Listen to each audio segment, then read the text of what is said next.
This episode is a paid partnership with Lexus.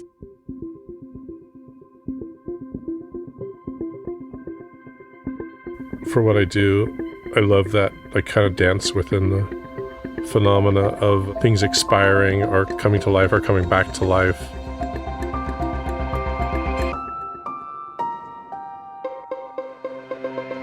I'm Sonia Manalili, and this is The Art Angle, a podcast by ArtNet News.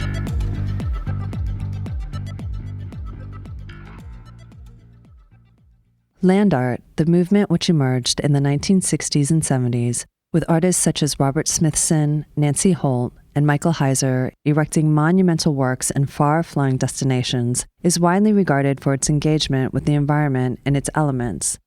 These remarkable installations are crafted in concert with the earth, meant to evolve as sun, storms, and seasons weather them continuously over time.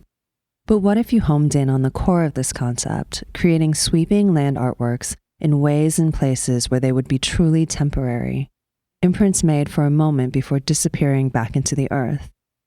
This is the crux of California-based artist Jim Denevan's dynamic practice, which involves interacting with topographies and terrains to craft ephemeral compositions that play with the impermanence of our ever-changing world. Since the mid-1990s, Denevan has traversed the globe creating unfathomable, massive works in sand, earth, and ice, often using no more than a rake, stick, or even the soles of his feet. He has etched miles-long Fibonacci circles in Siberia's frozen Lake Baikal, drawn shore-spanning spirals in San Francisco's Ocean Beach, and sculpted concentric rings of sand mounds at international public art exhibitions Desert X Alula in Saudi Arabia and Manar Abu Dhabi. His work has been featured in institutional shows at MoMA PS1, the Peabody Essex Museum, and the Yerba Buena Center for the Arts, as well as the Oscar-long-listed documentary Man in the Field, which explored Denevan's artistic career and his culinary trajectory as the founder of Outstanding in the Field, a roving restaurant set where food is sourced to connect diners with the origins of their meals. This spring, ArtNet collaborated with Denevan on an original project, showcasing the all-new 2024 Lexus GX, alongside the artist bringing to life an incredible land artwork in Harper Lake, just north of Los Angeles. Taking the shape of the Universal Number 1, the more than quarter-mile piece is a dramatic testament to making the most of our time on the earth, but confidently pursuing our curiosities and drive for adventure. On a cool, bright morning in April, Denevan is diligently surveying the dry lake, his eyes trained from years spent surfing around the world to notice minute details like which way the waves are breaking or when the next set is rolling in. As the artist and his team mark the arid landscape to prepare for his colossal drawing, they assess the terrain's condition to determine their approach. I do want to walk around for a long enough time to really get a feel for what the intangible aspect of the compositional space, like what does it feel like to be out here? Where are the mountains? Where's the sun coming up and going down? And I kind of don't want to know until I get a good look around. Process-wise, what's the instrument? The surface is extremely hard or was soft. I've done compositions where it was just my footsteps. It's also possible to just walk on a dry lake if it has enough moisture that just your footprints is the composition, which is pretty amazing to just walk out with nothing and come back with just the marks of footsteps. Maybe it's a stick or a hoe, or if it's extremely large space, a vehicle, which is pretty fun making those curves. It's very precise, the attention to the curves, to realize a composition many miles across. In some sense, it's all very simple. There's still some aspects of simplicity to it all from when I started. The process of selecting the perfect location for each piece is as integral as the act of working with the materials themselves. With meticulous attention to detail, he considers the interplay between the vista, the light, and the elements. Today we're in the California desert. Harper Dry Lake is the name of the location, maybe 2 hours from Los Angeles. This is an area of many dry lakes that are the remains of a Pleistocene lakes, which were very large, and now with a different climate, they're what would be called seasonal lakes. They do have water in them, but quite rarely, and then it dries up. So interestingly, being in the desert, which is a really vast area, and knowing that there's 20 to 30 dry lakes here, The exploration is a big part of finding the right place to do this kind of artwork. And so at this point, maybe I've discovered and taken a look at maybe 10 or so of these dry lakes really, really closely. And then there's context. What are the mountains surrounding the lake and how that might affect the work? I'm always thinking beyond the aspect of the lake or the dry lake being a sheet of paper. You could consider it like, oh, this is just a white expanse of drawable space. I like considering the context of where the mountains are. So that takes a bit of driving around to see what's the best vantage, and the position of the sun has a big part of it. Having traversed the world for the sake of his art, Denevan has created pieces in numerous environments, ranging from expansive fields to frozen lakes and arid deserts. He recalls the first time that he created a piece in a dry lake. I made a circle on a dry lake by hand. The dry lake was a half-mile across. First time I ever went to a dry lake. It was the closest dry lake to my house because I discovered, okay, I need to go to dry lake. I need to check out what that is because I'm used to surfaces that are not as big. And I headed out across. I guessed at the proper curve, and it's kind of a eyeballing it, but I've been going in circles for literally several years. And I was thinking, I'm going to go across this dry lake that's half-mile across, and I'm going to arrive at the same place. I think it was like 13 minutes later, I don't know, something like that. Went all the way around, came back and found the line that I started at and hit it. And I just couldn't believe it. That it was, I mean, sure, it was good, a lot of practice, but that it's possible to make compositions of that size by hand just by thinking about parallax and how the mountains move in the background and the curve, and you taking all the information, meditatively walking and coming to the same place. So that kind of like success creates an obsession, and then pretty soon we're sitting out on a strange dry lake, the desert in California, and thinking about giant numbers. Denevan began creating works in the sand in 1994. His first piece was a 15-foot depiction of a fish drawn into the sand. He proceeded to adorn the entire beach with intricate drawings depicting a diverse array of subjects, including houses, people, dinosaurs, and clouds. All of this drawn with just his finger. It was at this pivotal moment that Denevan realized he had discovered the ideal medium for his artistic expression.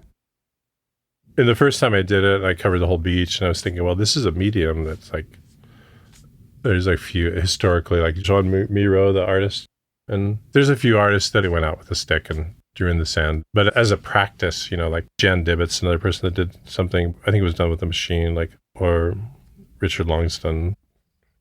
When I first, drew a fish that's like 15 feet. And I mean, I immediately knew that like figures and geometry and in terms of the range of things to do that, I can become interested in this or that and try that or this or consider this or that. So I was immediately thinking like, this is the really rich environment to explore, the possibility of a medium. And so the first day I actually drew with just my finger, I don't like the sort of caveman quality of it's like that you're come with nothing, leave with nothing. And I covered the whole beach, and I actually, from pushing my finger this way for a few hours, my finger, for 3 weeks, had a kind of a weird pain in it. So I got very into it from the very first time that I was like, okay, I'm just going to cover the whole beach. And I climbed the stairs to look at it from above. And a lot of drawing in the sand is when the sun's in the right direction. What you think of as being somewhat invisible is extremely present if the light source is in the right spot. So when I went to the top of the cliff, I knew I'd be devoting myself to this kind of art form for decades. I mean, it was totally clear to me. Denevan's artistic process swiftly evolved, prompting him to experiment with an array of tools beyond the rudimentary stick or rake. The tools facilitated a greater fluidity in his artistic process, enabling him to seamlessly integrate with his compositions. He also established self-imposed guidelines that served as the foundation for developing the essential skills pivotal to his future work. I did go from using my finger for a week or so to a short stick, which is kind of like a paintbrush, it's like something like this. And then I figured out, okay, it's use a stick that's like a dance partner, in the sense stand up and basically just be really comfortable. and making the marks. And then, I went from the stick and then using a rake. And then like 20 years ago, I made a double rake welded together. So I had a wider line to make from walking along. So that's the evolution of the technical. And then I made rules for myself. There was no measuring. This is many years ago. So any circle was a freehand circle. So years and years of like making a semi quote unquote perfect circle. So like building skills like ice skaters. In Denevan's artistic practice, the process of honing his skill set and crafting monumental scale pieces entails a significant physical undertaking. For certain works, he has traversed distances of up to 30 miles in a single day, amounting to approximately 7 to 8 hours of continuous movement. The manner in which his body navigates through the landscape becomes a component of the composition itself. The physicality serves as a source of profound joy in the creation of his work. The act of composing, really, and moving, considering the overall composition, being a part of the whole, knowing what the whole is, and moving towards the goal of realizing the whole. Because what I do is so physical, has so much to do with using my body, back to the gross motor versus like the fine motor. It's not just my hand and my mind and the rectangle or the square. It's physically moving through space, more like, an ice skater or even like an athlete that's considering where the goalpost is and who they're going to tackle or who's going to try to tackle them on the way to the, to the goal. It's like nature and the physical aspect of space and the aspect of people being on the journey with me. I want to think those things are like super like central, but like they're secondary to being at one with the composition and its emergence of the composition. And being in the right place, if it's geometrical. My gait of walking has a different weight on my feet. So in my mind, I can see it perfect, but my body doesn't reach that perfection. And that distance between knowing where that potential perfection is and that my body can't make it there. The wabi-sabi, the place of imperfection, perfect, imperfect at the same time. That feels powerful. It feels really good. Distinct thematic threads weave through Denevan's body of work. They often consist of a series of circles and intricate patterns, perhaps an outward expression of the cycles in nature that captivated him as a child growing up in California. I was born in San Jose, California. Family still has a house near the beach, and so we spent the summers along the beach. And then we moved when I was 15 to Santa Cruz and just became obsessed with all the processes of the ocean, the beach and the waves and the animals and how things changed from year to year. When I was a teenager, the sea otters came back from near extinction, and I was out there counting them. Like there's 15 of them. There's only 35, and back in the late 20s, and so they came back to some degree. The brown pelicans and the positive and the negative of conditions of the ecology in the ocean from year to year, and just found that whole environment fascinating. Maybe that led to making compositions on the sand. Another prominent theme in his work is geometry and spirals, undoubtedly influenced by his mother, a mathematician and scholar. While she navigated the responsibilities of being a mother and raising 9 children, her passion for mathematics left a lasting imprint on Denevan's artistic vision. When my dad died when I was 5 years old, and she was raising the 9 kids by herself from 18 to 4 years old, she was able to go back to the university to study math with like the superstars of like Fibonacci numbers and try to make a little more money. I mean, that's all those kids. And so she was able to get back to, as she put it, like back to accomplishment. She skipped all kinds of grades as a child, was recognized as being like an outlier in terms of intelligence, and went to Stanford and graduated early. I went to San Jose State University, Stanford for teaching stuff, and then San Jose State, where she eventually actually taught there for many, many years. Today, Denevan is crafting a 15-foot rendition of the number 1 in Helvetica font. Here, the pervasive influence of Jim's mother becomes evident as her influence shapes the conceptual framework of life's journey permeating the artwork. Like seeing my mother's in her own hand writing, to see the way that she organized math on a page. There's like kind of like a vitality to the numbers, the notation, and it's just very organized. It's just hitting me as how profound that is. And numbers and math symbols and letters, they're ubiquitous, and we see them all the time, and we respond to the directions that they give, the marks on the paper. And she was able to take things from a great distance, metaphorically, in terms of solving problems, like sums and these notations. They offer the view of the world. To make a journey on a 0, 1, 2, 3, or 4, it's about a 3-mile walk per numeral for all the parts of it, because there's framing and there's outlining and stuff. So when you're on it, you can walk the whole numeral, but the layperson probably would think, I don't know where I was. I don't know what number that was, even though you make a 3-mile journey. For me, I've been doing large things long enough so that I feel it. When I make the number 1 or a 0, and I make the whole journey and the whole walk, it's like I can feel the whole thing. And I can feel the 0 versus a Helvetica 0 versus other ways of doing a 0. Denevan will start this expansive work by sketching the numeral freehand using a hoe. He will then proceed to traverse the path with a vehicle, accentuating the curves and lines of the etching he has created in the dry lake bed. The vehicle is a tool. I want to extend that from the initial mark making of walking along with a stick or the hoe, just scratching the ground, which has its own meditative quality, and then following the mark with the vehicle to emphasize the composition. To go from the point of the walked curve to the driven curve, compare, say, making the journey versus the Talladega Speedway. It's not the short track, which is NASCAR has a short track, which is a half mile, and then Talladega is 2 3/4 miles. So this kind of in between, although the number itself is 1,500 feet from bottom to top. There's also the curves, but I'm doing it twice because I'm framing the number in 2 ways. So the whole number is similar. And the speeds are similar if I was a professional driver, but I'm not. I'm just an artist with a Lexus, that's all. It'll be probably a comfortable 70 miles an hour on straightaways. Employing a vehicle as a tool is a technique he began experimenting with over 20 years ago. This approach has enabled him to delve into the concept of perspective and the magnitude of scale.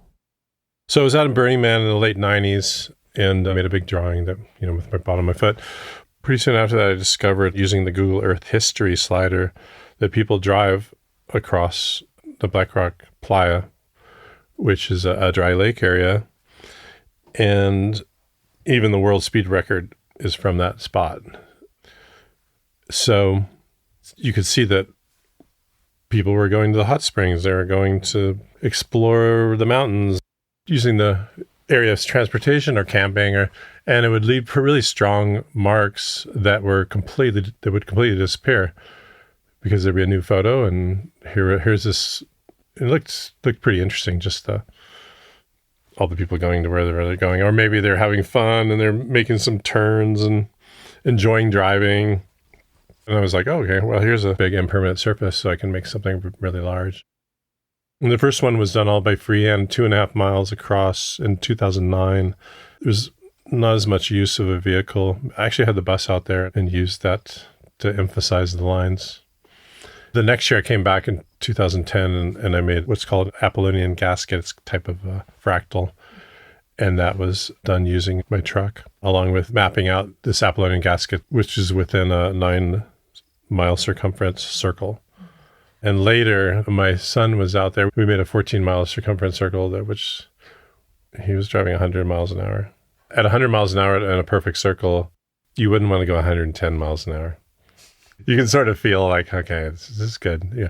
So a 14-mile circumference circle, it's hard to even perceive the curve. So if you get to a point of around a 20-mile circumference circle, you would perceive it being a straight line while you're going in a circle, which is a crazy thing to think about because the sizes are so extraordinarily large. And if you didn't see the mountains in the background, slowly changing, you would just be going, I'm going straight, I'm going straight. It's a very slight circle.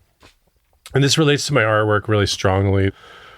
The concept of geometry and the self-similarity, like what is a circle that you can hold in your hand versus a circle that you can drive 100 miles an hour on? Those are very different.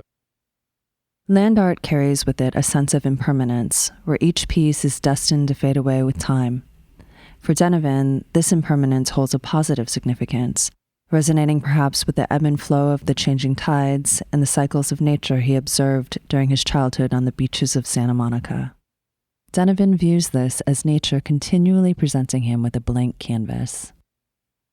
It's a contemporary concern. Like, someone's taking up so much space. In a way, you're taking up space in a media sense. Like, the world's mediated to the extent where, gee, your letter's pretty big. But in the temporal sense of it and physical reality, it's here today, gone tomorrow.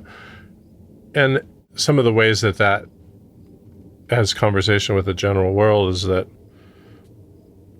we don't take it into account that civilizations come and go and cities come and go. And when you're in Iraq and seeing some of the earliest cities, they're basically, it's like mostly just a pile of mud, or else there's this profound effort to like, is there really something there? There's outliers like the pyramids in Egypt. That question's common about like the length of time that the artwork exists, but I've always considered it to be the signature, like positive quality, because for one thing, the hubris involved in making extremely large things is, it's a little over the top, the fact that, I'm just running around the countryside making mile-long messages. I was like, the message to me is the lake is blank. There's no message on the lake. There's nothing there. That's what I see, because this surface is not anything. It's not a billboard that's above Hollywood that says Hollywood like for decades.